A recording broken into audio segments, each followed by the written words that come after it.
প্রথমবারের মতো বিদেশি মাটিতে ধারাভাষ্য দিতে যাচ্ছে টাইগারদের সাবেক অধিনায়ক তামিম ইকবাল। বাংলাদেশ ভারত সিরিজে ধারাভাষ্যকার হিসাবে দেখা যাবে তামিম ইকবালকে।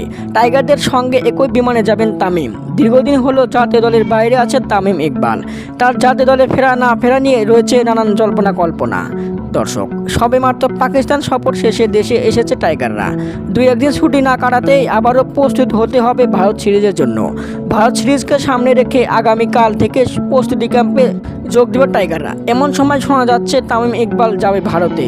তবে ক্রিকেটার হিসাবে নয়, ধারাভাষ্যকার হিসাবে যাবেন তামিম। ইতিমধ্যে সম্প্রচারকারী প্রতিষ্ঠান স্টারের সঙ্গে যোগাযোগ চলছে তামিমের। এখনও চূড়ান্ত হয়নি, তবে সেই পথেই দিকে এগোচ্ছে তামিম। টাইগাররা যখন ভারতের বিপক্ষে মাঠে লড়বে, ঠিক তখন মাইক্রোফোন হাতে কমেন্ট্রি বক্সে দেখা যাবে তামিম ইকবালকে। গত বছরের বিপিএলে তার অভিষেক হয়েছে তামিমের। প্রথমবারের মতো ধারাভাষ্য দিয়ে অবাক করে দিয়েছিলেন বিশ্বকে। এবার বিদেশি মাটিতে তামিমের অভিষেক হতে যাচ্ছে। বিডি নিউজ, হৃদয় হাসান।